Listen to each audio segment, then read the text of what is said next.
আপনারা জানেন যে সম্মানীয় মুখ্যমন্ত্রী শুভেন্দু অধিকারী মহাশয় তিনি এই বিষয়ে আমাদের এই সরকার এই বিষয়ে যথেষ্ট রকম নজর রেখে দিয়েছেন যাতে কোনো রকম জায়গায় কোনো ফাঁক গাফিলতি বা ত্রুটি যাতে না হয় এবং পরিবারের ইচ্ছা মেনেই যাতে পুরো বিষয়টা হতে পারে সেই দিকেই সরকার দেখছেন। তার অগণিত ভক্ত রয়েছেন, তো তারা তো তাকে দেখতে চান। এবার সেইভাবে পরিবার যেমনটা চাইবেন আমরা সেই সাহায্য সহযোগিতার জায়গায় যাব। না, আজকে নয়, তারা চেয়েছেন যে কালকে এটা সকালের দিকে হবে, বাকিটা আজকে রাত্রিবেলার মধ্যে আমরা জানতে পেরে যাব।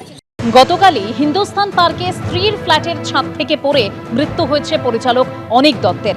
ইতিমধ্যেই পার্ক সার্কাসের পিস ওয়ার্ল্ডে তার মরদেহ নিয়ে আসা হয়েছে। চিত্র পরিচালক অনিক দত্তর শেষকৃত্য নিয়ে সিদ্ধান্ত হবে তার মেয়ে বিদেশ থেকে ফেরার পর।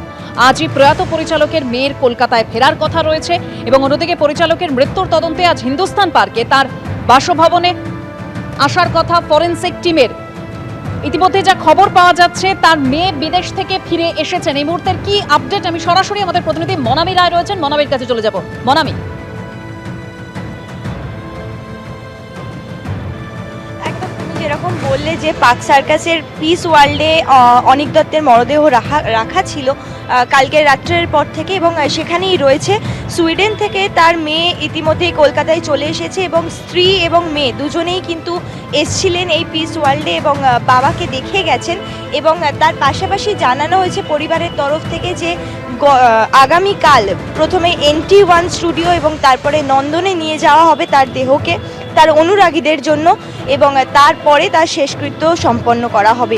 এবং এয়ারপোর্টে আসার পর, কলকাতায় আসার পর কিন্তু তার মেয়ে ঐশী দত্ত তিনি কিন্তু সরাসরি এয়ারপোর্ট থেকে এই পিস ওয়ার্ল্ডেই এসেছিলেন বাবাকে দেখতে। এই মুহূর্তে তারা বেরিয়ে গেছেন এবং তার পাশাপাশি ইন্দ্রনীল খান যিনি MLA এবং তার সাথে সাথে রুদ্রনীল ঘোষ তারাও কিন্তু এসেছিলেন। সেই ছবিটাই কিন্তু আমরা দেখতে পেয়েছি এবং তার পাশাপাশি এটাও জানা যাচ্ছে যে কালকে প্রথমে NT1-এ এবং তারপরে নন্দনে নিয়ে যাওয়া হবে। তবে এখনও পর্যন্ত সঠিকভাবে কিন্তু এখনও জানানো হয়নি যে রুট ম্যাপ ঠিক কীরকমভাবে এগোনো হবে। দেবস্মিতা, ধন্যবাদ মনামি।